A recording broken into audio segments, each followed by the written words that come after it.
안녕하세요, 여러분. 그냥 틀어놓는 라디오의 진행자 틀라지기입니다. 오늘도 그 틀라를 찾아주셔서 감사합니다. 구독과 좋아요는 더 알찬 이야기를 준비하는데 큰 힘이 됩니다. 여러분, 가장 완벽한 낙원이라 믿었던 내 집안에 추악한 비밀이 숨겨져 있었다면 어떻게 하시겠습니까? 오늘의 주인공 은영은 가구 복원 전문가입니다. 그녀는 자신이 세상에 존재하는 모든 망가진 것들을 다 고칠 수 있다고 믿었지요. 하지만 어느 날 아들이 우연히 찾아낸 남편의 비밀 앞에서 그녀는 깨닫습니다. 낡은 가구는 고칠 수 있어도 사람의 뒤틀린 마음은 고칠 수 없다는 것을요. 사랑하는 아이를 지키기 위해 엄마는 마지막 힘을 짜내 복수를 설계합니다. 이번 이야기 시작합니다. 은영의 작업실은 늘 짙은 오칠 냄새와 오래된 나무 향이 배어 있었습니다. 은영은 100년이 넘은 가구의 썩은 부분을 도려내고 다시 생명을 불어넣는 업계 최고의 복원 전문가였지요. 겉보기엔 멀쩡해도 속이 썩어 들어가는 가구를 누구보다 잘 알아봤던 그녀였습니다. 온통 은영의 손길이 닿은 그녀의 집은 우아하고 세련된 낙원이었습니다. 남편 성태는 교육청 공무원으로 누구나 부러워하는 완벽한 남편이었습니다. 매일 아침 은영과 5살 아들 준우를 위해 아침을 차리고 퇴근 후엔 아내의 발을 씻겨주며 당신과 준우가 내 인생의 전부야 라고 속삭이는 남자였으니까요. 하지만 비극은 예고 없이 찾아왔습니다. 은영의 위암 말기 소식이었죠. 청천벽력이었습니다. 치열한 항암 치료는 은영을 뼈만 남은 앙상한 껍데기로 만들었습니다. 하루 종일 병실 천장만 바라보며 누워있는 은영은 무기력함에 무너져가고 있었습니다. 성태씨, 나 더 이상 못 버티겠어. 병원도 약도 주사바늘도 너무 지겨워. 남은 시간이라도 우리 집에서 준우랑 당신이랑 편하게 있고 싶어. 연명치료 같은 거 이제 그만할래. 그 말을 들은 성태는 울며 불며 어떻게든 치료해서 살아야 한다고 말렸지만 은영의 의지가 확고하자 어쩔 수 없이 고개를 끄덕였습니다. 그는 슬픈 표정으로 은영의 퇴원수속을 밟았지요. 집으로 돌아온 후 남편 성태는 헌신적인 간병인이 되었습니다. 그는 병원에서 처방받은 항암제를 분 단위로 체크하며 정성껏 챙겨주었습니다. 여보, 힘들어도 이걸 먹어야 당신 몸 안에서 나쁜 세포들이 물러가. 그는 늘 따뜻한 물 한 컵과 알약을 건네며 은영의 입가를 정성스레 닦아주었습니다. 뿐만 아니라 성태는 매일 아침 은영의 위장에 부담이 가지 않게 곱게 간 야채죽과 정성껏 고운 사골국을 대령했습니다. 그리고 밤이면 퉁퉁 부어오른 아내의 다리를 1시간 넘게 주물러 주었지요. 조금만 버티면 다시 봄날이 올 거야. 라고 말하는 성태의 말이 은영을 버티게 했습니다. 습도 조절을 위해 가습기를 24시간 돌리고 은영이 조금이라도 편하도록 침대 각도를 수시로 조절하는 그의 손길은 완벽했습니다. 은영은 자신의 죽음이 다가오고 있음을 직감하면서도 이렇게까지 자신을 사랑해주는 남편을 보며 매일 밤 미안함과 고마움에 눈물을 흘렸습니다. 남편 성태의 헌신적인 돌봄 덕분에 그녀는 죽음을 준비하는 시간조차 따뜻하다고 생각할 정도였습니다. 고통스럽고도 따뜻한 그 일상에 균열이 생긴 건 5살 아들 준우와의 보물찾기 놀이 때문이었습니다. 엄마, 내가 저번에 아빠가 가구 밑에 반짝이는 보물을 숨기는 걸 봤어. 내가 꼭 찾아줄게. 그럼 엄마 병이 나을 거야. 준우는 신이 나서 깡충거리며 집안을 누볐습니다. 은영은 힘없는 미소를 지으며 아이의 뒤를 따라갔지요. 준우는 거실 구석, 은영이 예전에 복원 작업을 끝냈던 낡은 괴짝 밑바닥을 꼼꼼히 살폈습니다. 여기 있다! 준우가 괴짝 틈새에 끼어있던 처음 보는 핸드폰을 꺼내들었습니다. 아이가 순진하게 말했지요. 엄마, 이거 아빠 보물인가 봐. 아빠가 소중해서 숨겨놓았나 봐. 은영은 그 순간 직감이 보내는 불길한 경고를 느꼈습니다. 떨리는 손으로 핸드폰을 켰지요. 남편은 절대 이 핸드폰을 들킬 일이 없다고 생각한 건지 핸드폰엔 비밀번호조차 걸려있지 않았습니다. 그때 메시지가 왔다는 알림이 울렸습니다. 수진이라는 사람에게서 온 메시지였지요. 은영은 떨리는 가슴을 부여잡고 그 대화창으로 들어갔습니다. 그리고 그곳에서 마주한 대화들은 은영의 심장을 마구 짓밟았습니다. 은영의 눈에서 눈물이 주체할 수 없이 흘러나왔지요. 자기야, 당신 마누라 요즘 상태 어때? 보험금 5억이면 우리 해외 발령 신청해서 떠날 수 있는 거지? 준우는 당신 부모님께 맡기고. 걱정 마. 내가 항암제 알약을 전부 영양제로 바꿔치기 해놨어. 몸이 점점 더 안 좋아지나 봐. 걔는 머지않아 갈 것 같아. 그때까지 조금만 참자, 자기야. 은영의 손에서 핸드폰이 떨어졌습니다. 그가 먹이던 알약은 항암제가 아니라 영양제였습니다. 남편이 항암제를 빼돌리고 자신의 죽음을 앞당겼다는 사실을 알게 된 순간 은영의 눈에서 눈물이 멈췄습니다. 가슴을 짓누르던 고통이 순식간에 분노로 바뀌었습니다. 은영은 더 이상 죽음을 기다리는 무기력한 환자가 아니었습니다. 자신을 기만한 악마들을 파면시킬 복수의 설계자였습니다. 은영은 떨리는 손으로 준우의 머리를 쓰다듬으며 입술을 꽉 깨물었습니다. 그래, 당신들이 원하는 대로 내가 시들어가는 모습 아주 실감나게 보여줄게. 하지만 당신들이 꿈꾸는 그 보험금과 미래는 절대로 없을 거야. 그날 밤 은영은 남편 성태가 건네는 영양제를 받아들며 평소처럼 웃어 보였습니다. 그녀가 갈고 있는 날카로운 칼은 꽁꽁 숨긴 채로요. 은영은 낡은 가구의 썩은 부분을 도려내고 단단한 심재를 채워넣듯 자신의 건강을 복원하고자 노력했습니다. 그럼에도 몸은 이미 죽음의 문턱을 넘나들고 있었습니다. 하루하루가 고통의 연속이었지만 은영은 지금 죽을 수가 없었습니다. 아들을 위해 완성해야 할 복수의 설계도가 아직 미완성이었으니까요. 은영의 삶을 지탱하는 것은 건강이 아니라 오직 도끼로 뭉친 의지뿐이었습니다.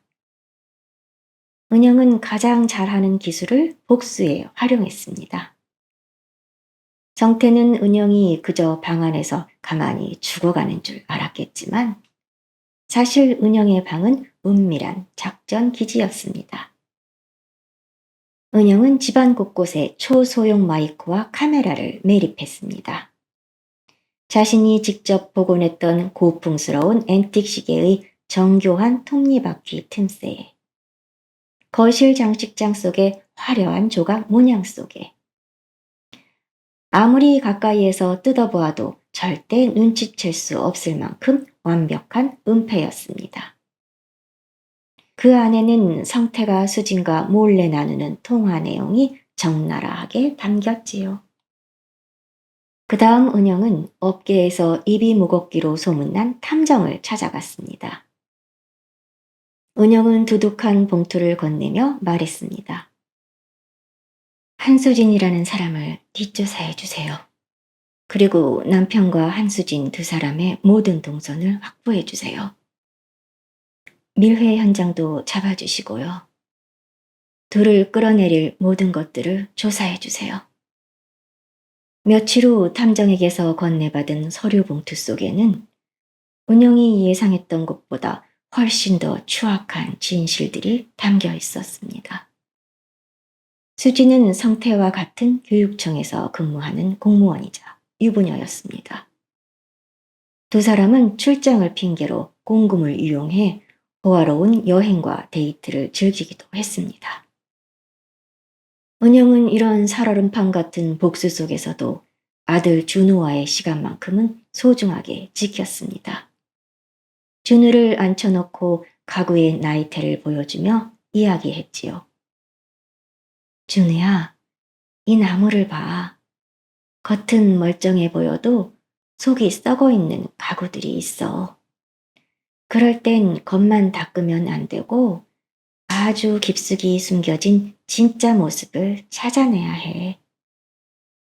엄마는 우리 준우가 나중에 어떤 풍파가 와도 흔들리지 않는 단단한 심지를 가진 사람이 됐으면 좋겠어. 은영은 아들 준우가 나중에 엄마의 부재를 괴로워할 순간을 대비해 함께 집안 곳곳에 보물 편지를 숨겨 놓았습니다. 그리고 은영이 복원했던 괴짝의 이중 바닥 아래에는 준우 몰래 선물을 숨겨 놓았지요. 어린 준우는 그저 엄마와 하는 재미있는 보물찾기 놀이라고만 생각했지만 은영은 그 보물들이 훗날 준우에게 큰 위로가 될 것임을 알고 있었습니다. 한편 성태는 여전히 헌신적인 남편 연기를 하고 있었습니다. 여보, 오늘 몸은 좀 어때? 기력이 좀 좋아진 것 같네. 약을 잘 챙겨 먹어서 그런가 봐. 성태가 건네는 물과 영양제를 받아들며 은영은 입꼬리를 올렸습니다. 은영은 성태가 건네는 영양제를 입안의 혀 밑에 숨겼다가 화장실에 가서 뱉어버렸습니다. 그리고 몰래 구한 진짜 약을 챙겨 먹으며 하루하루를 버티고 있었지요. 물론 약을 바꿔치기 하는 모습들도 역시 숨겨둔 카메라에 모두 담기고 있었습니다. 성태는 아내가 제 손바닥 안에서 서서히 죽어간다고 확신하며 비열한 미소를 지었습니다. 하지만 은영의 침묵은 항복이 아니라 폭풍전야의 고요였습니다. 이제 은영에게 남은 시간이 얼마 없었습니다. 더 이상 시간을 낭비할 수 없었지요. 은영은 지친 몸을 이끌고 또 다른 곳을 찾아갔습니다. 은영이 찾아간 곳은 업계에서 가장 승률이 높기로 유명한 최 변호사의 사무실이었습니다. 은영은 자신의 모든 자산을 정리하기 시작했습니다. 남편 성태가 꿈꾸는 5억 원의 보험금과 부동산의 주식까지. 은영은 이 모든 것이 성태의 손에 한 푼도 들어가지 않도록 자신의 개인 자산을 아들 준우를 위한 불가역적 신탁으로 묶어버렸습니다. 변호사님, 제 모든 재산은 제가 죽은 뒤 아들 준우가 성인이 될 때까지 준우의 명의로 보호받아야 합니다. 제 남편은 어떠한 경우에도 이 자산에 접근할 수 없도록 해주세요. 그리고 준우가 성인이 되기 전까지는 제 친정 부모님께서 준우의 후견인으로 매달 필요한 생활비와 양육비를 받으실 수 있도록 공증해 주세요. 최 변호사는 놀란 눈으로 은영을 바라보았습니다. 너무나 완벽한 설계에 감탄한 것이지요. 은영은 덧붙였습니다. 그리고 제가 죽은 뒤 남편이 준우의 친권자가 되지 못하도록 해주세요. 그동안 모아둔 증거들이 많아요. 이 증거들을 바탕으로 양육 부적격자가 되도록 하는 소송 준비도 지금 바로 시작해 주세요. 성태가 이 모든 사실을 알게 될 때는 이미 법적으로 빠져나갈 구멍이 하나도 없어야 합니다. 그리고 며칠 뒤 은영은 친정 부모님을 집으로 조용히 불렀습니다. 그녀는 부모님의 손을 잡고 준우를 키워줄 것을 부탁했습니다. 눈물바다가 될 것 같았지만 은영은 단 한 방울의 눈물도 흘리지 않았습니다. 대신 그 어느 때보다 강단 있는 목소리로 말했습니다. 엄마, 아빠, 제가 떠나고 나면 성태 씨가 준우를 어떻게 할지 몰라요. 그러니까 제가 남겨둔 이 서류들을 꼭 간직하세요. 제가 죽고 나면 즉시 이 서류들을 가지고 최 변호사를 찾아가셔야 돼요. 그리고 준우에게 엄마는 너를 지키기 위해 싸웠다는 걸 꼭 전해주세요. 은영은 부모님께 준우가 성인이 될 때까지의 양육비와 생활비가 어떻게 정기적으로 입금될지, 그리고 준우의 미래를 어떻게 지켜야 할지 상세히 설명했습니다. 이제 법적인 준비는 완벽하게 끝났습니다. 남은 것은 성태와 수진이 제 발로 파멸의 구덩이로 걸어 들어오게 만드는 것 뿐이었지요. 은영은 보건 전문가다운 섬세함으로 새로운 함정을 설계했습니다. 남편 성태는 평소 출퇴근길에 차 안에서 음악을 듣는 것을 큰 낙으로 삼았습니다. 은영은 그런 성태에게 당신 차 오디오가 오래된 것 같아 내가 공들여 하나 만들었어 라며 차량용 오디오를 건네주었습니다. 은영이 직접 빈티지 오디오를 수리하고 커스텀하여 만든 세상에 단 하나뿐인 것이었습니다. 성태는 겉으로 보이는 세련된 디자인과 풍성한 음향에 감탄하여 곧바로 이 오디오로 교체했습니다. 이 오디오가 자신과 내연녀의 미래를 24시간 기록할 녹음 장치라는 사실은 꿈에도 몰랐지요. 성태의 차는 불륜을 하기 딱 좋은 안전한 밀실이었습니다. 남편 성태와 불륜녀 수지는 자신들의 대화가 전부 녹음되고 있다는 사실을 전혀 눈치채지 못하고 마구 떠들어댔지요. 자기야, 이제 집 알아봐야지. 같이 해외 발령 신청한 거 결과 곧 나오잖아. 당신 마누라 보험금 5억 받으면 꽤 좋은 집 구할 수 있을 거야. 성태와 수지는 신이 나서 해외 부동산 사이트를 검색했습니다. 차 안은 그들의 추악한 욕망으로 가득 찼습니다. 그러게, 5억이면 꽤 좋은 콘도에 살 수 있겠는데 은영이 명의로 된 부동산 임대료까지 다 챙기면 우리 노후도 보장받는 거잖아. 은영이 몸 상태 보니까 이번 달 넘기기 힘들 것 같아. 그때까지만 조금 더 고생하자. 은영은 남편이 잠들면 오디오를 수거해 녹음본을 자신의 컴퓨터로 옮겼습니다. 보험금을 계산하고 어린 아들을 버리고 떠날 계획을 세우는 그들의 목소리를 들을 때마다 은영의 심장은 비수가 꽂힌 듯 아려왔습니다. 하지만 그녀는 울지 않았습니다. 오히려 그 녹음본을 하나하나 폴더별로 정리하며 그들의 파멸을 확정짓는 증거 리스트를 완성해 나갔습니다. 남편 성태와 수진이 꿈꾸는 화려한 해외 생활은 사실 은영이 법적으로 꽁꽁 묶어놓은 신탁 앞에서는 결코 이루어질 수 없는 신기루였습니다. 은영의 마지막 생일이 다가왔습니다. 그날은 은영의 복수를 완성하는 D-Day가 될 예정이었지요. 은영은 성태에게 말했습니다. 성태 씨, 늘 당신과 함께하는 당신 동료분들께도 마지막으로 인사를 하고 싶어요. 내 생일 파티에 모두 초대해줘요. 앞으로 혼자 남을 당신을 잘 부탁한다고 해야지. 은영의 과한 배려에 성태는 내심 당황했지만 겉으로는 누구보다 애틋한 남편의 얼굴을 하며 수진을 포함한 동료들을 모두 초대했습니다. 은영은 탐정으로부터 받은 수진 남편의 연락처로 초대장을 보냈습니다. 수진과 성태가 대낮에 모텔에서 함께 나오는 사진을 첨부해서요. 분노한 수진의 남편은 은영의 은밀한 초대를 수락했습니다. 파티장은 은영이 직접 꾸민 숲속 펜션이었습니다. 그곳은 마치 그녀가 마지막으로 세상에 남기는 예술작품처럼 아름답게 꾸며져 있었지요. 성태의 동료들과 수진, 그리고 그들의 지인들이 모였습니다.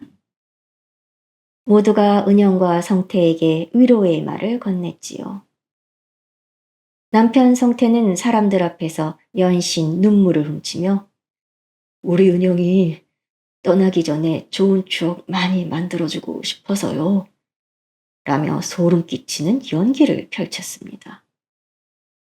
파티의 절정이 되자 은영은 마이크를 잡았습니다. 목소리는 떨리고 있었지만 눈빛만은 빛나고 있었습니다. 오늘 저를 위해 헌신한 남편에게 고마움을 전하고 싶어요. 준우 아빠가 얼마나 우리 가정을 사랑하는지 그 추억을 여러분께 공유하고 싶어요. 은영은 꽃으로 장식된 커다란 스크린을 켰습니다. 스크린에는 아들 준우의 귀여운 영상이 나오기 시작했지요. 하객들은 감동한 듯 눈시울을 붉혔고 남편 성태는 이제 다 끝났구나 하는 안도감에 미소를 지었습니다. 하지만 화면이 갑자기 치직거리는 노이즈와 함께 바뀌었습니다. 처음 등장한 것은 은영이 모든 진실을 알게 된 세컨드 핸드폰 속 대화방이었습니다. 자기야, 당신 마누라 요즘 상태 어때? 보험금 5억이면 우리 해외 발령 신청해서 떠날 수 있는 거지? 응, 걱정 마. 아침마다 항암제 빼고 영양제로 바꿔치기 해놨어. 걔는 머지않아 갈 것 같아. 그때까지 조금만 참자, 자기야. 펜셔너는 순식간에 찬물을 끼얹은 듯 얼어붙었습니다. 남편 성태의 얼굴은 흑빛으로 변했고 불륜녀 수지는 비명을 지르며 자리에서 일어났습니다. 하지만 은영은 멈추지 않았습니다. 스크린에서는 두 사람의 추악함이 담긴 영상들과 녹취록이 쉴 새 없이 쏟아졌습니다. 은영이 수집한 증거들은 끝이 없었습니다. 차 안에서 은영을 조롱하는 소리, 공금으로 놀러 다니며 즐거워하는 모습, 아들 준우를 버리고 떠날 계획을 구체적으로 세우는 내용까지. 이게 다 무슨 소리야? 수진의 남편이 자리에서 일어나 수진의 뺨을 쳤습니다. 동료들도 경악하며 성태를 향해 손가락질했습니다. 완벽했던 남편 성태의 가면이 조각조각 부서지는 순간이었습니다. 은영은 아수라장을 가만히 지켜보았습니다. 수지는 오열하며 밖으로 도망치려 했고 성태는 오해야, 이거 다 조작된 거야! 라며 발악했습니다. 하지만 사람들은 이미 성태를 살인 미수범이자 파렴치한 인간으로 확신했습니다. 모든 것이 파멸로 치닫는 순간 은영은 비로소 참아왔던 숨을 내쉬었습니다. 몸 깊은 곳으로부터 느껴지던 통증이 더 이상 참을 수 없을 정도로 밀려왔습니다. 성태 씨, 이건 당신 스스로 만든 결말이야. 이제 내 아이는 당신들의 손에서 영원히 자유야. 은영은 성태가 놀란 얼굴로 다가오는 것을 보며 서서히 눈을 감았습니다. 그토록 무겁게 짓누르던 삶의 무게가 복수가 완성되는 순간 깃털처럼 가벼워졌습니다. 은영은 펜션 바닥에 고요히 쓰러졌습니다. 구급차가 사이렌을 울리며 달려왔지만 은영은 이미 차가운 바닥에서 평온한 미소를 지으며 마지막 숨을 거둔 뒤였습니다.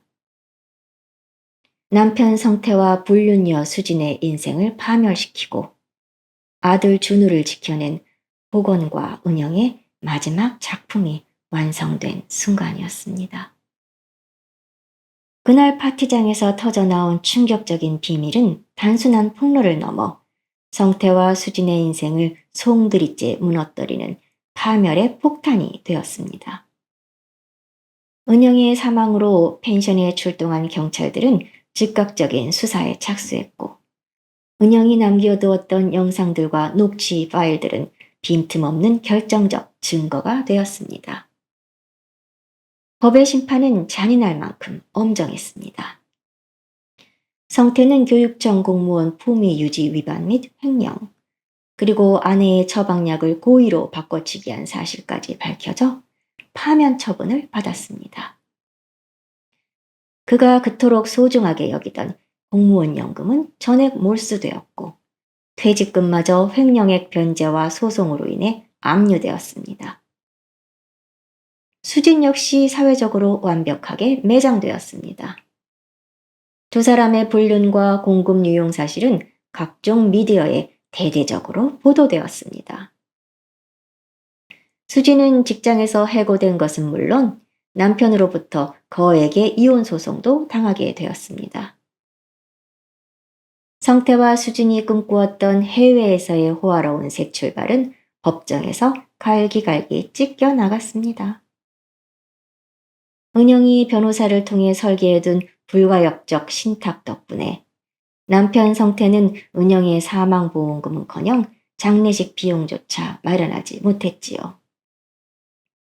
괴물들이 법의 심판을 받는 동안 은영이 가장 지키고 싶어 했던 아들 준우의 세상은 달랐습니다. 준우는 지금 외할머니, 외할아버지와 함께 조용한 바닷가 근처 은영의 친정집에서 지내고 있습니다. 준우에게 엄마의 부재는 아직 온전히 이해되지 않는 구멍과 같았습니다. 할머니, 엄마는 언제 와? 엄마가 숲속에서 예쁜 꽃 찾으면 돌아온다고 했는데 왜 이렇게 안 와?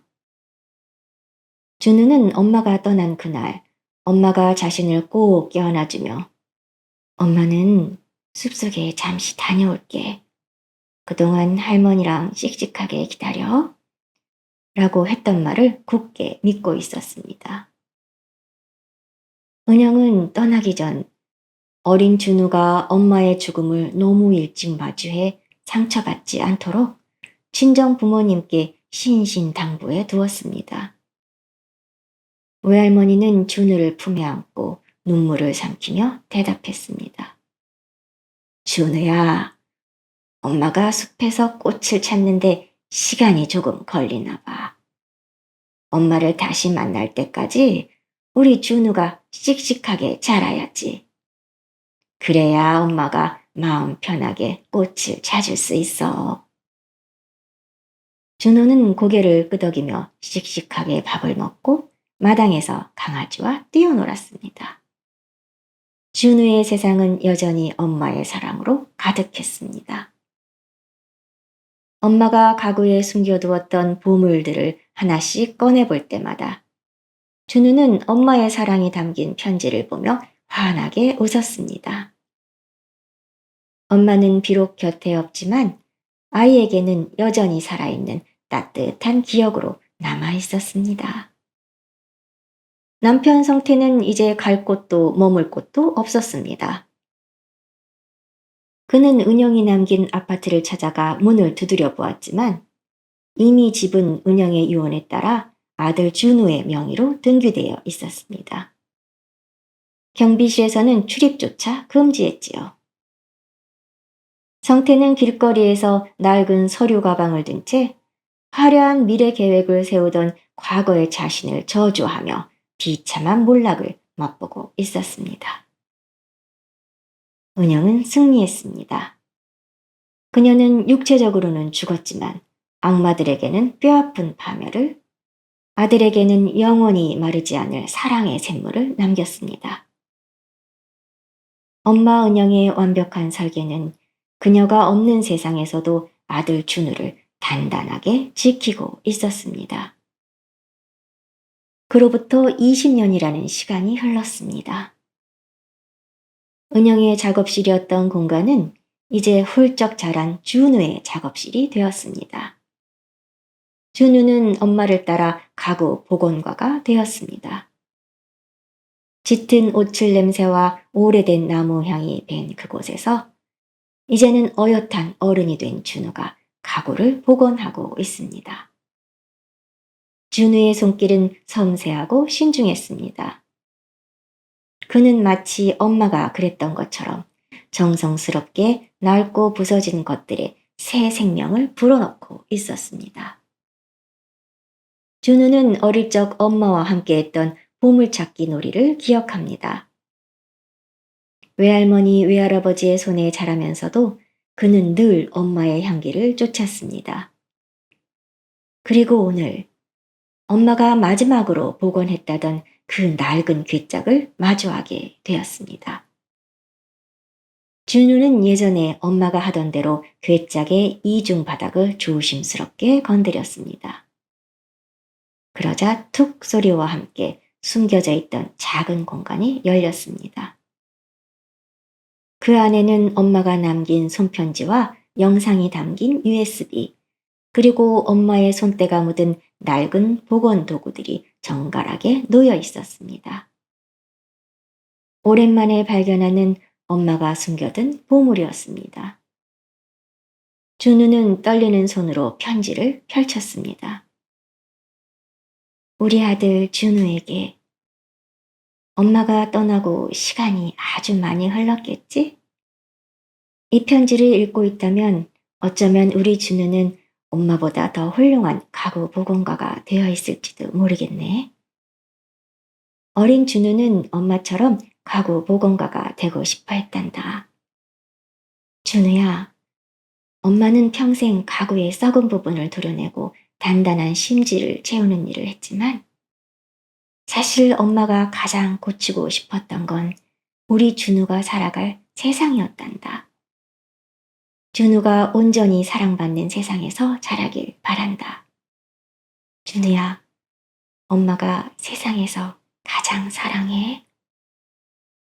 USB 속 영상을 틀자 젊고 아름다웠던 엄마가 활짝 웃고 있었습니다.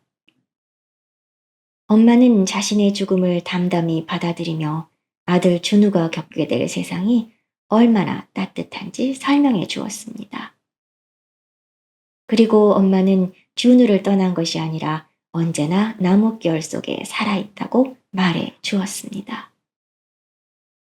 준우는 아빠가 저지른 악행의 기록들도 마주했습니다. 하지만 준우는 분노에 앞서 그토록 치밀하고도 완벽하게 자신을 보호하려 했던 엄마의 사랑에 가슴이 아렸어요. 아빠 성태는 범죄자라는 낙인과 함께 세상에서 잊힌 존재가 되었지만 준우는 그것에 매몰되지 않았습니다. 엄마가 준우의 미래를 위해 공중에 두었던 신탁과 조부모님의 사랑 덕분에 준우는 어둠이 아닌 빛 속에서 자랄 수 있었기 때문입니다. 이제 준우는 압니다. 엄마는 가구를 복원하는 것이 아니라 자신의 세상을 복원해 주었다는 것을요. 준우는 엄마의 낡은 대패를 들어 나무의 거친 표면을 밀어냈습니다. 부드러운 나무의 결이 드러났습니다. 엄마의 유산은 단순한 가구 복원 기술이 아니었습니다.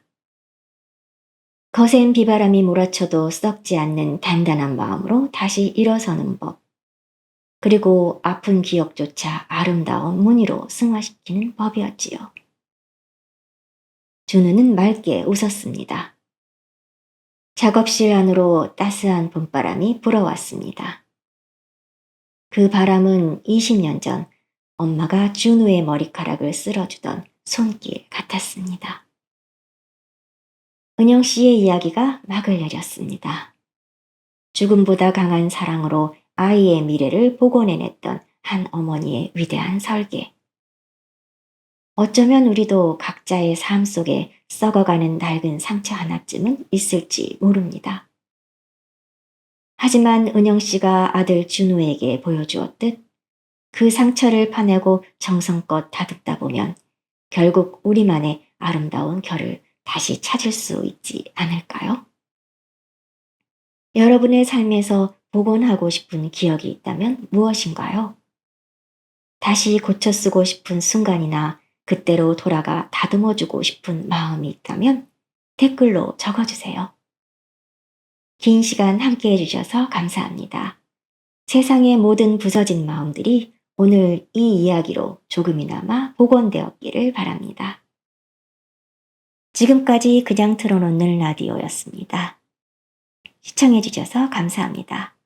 구독과 좋아요, 알림 설정 잊지 마시고요.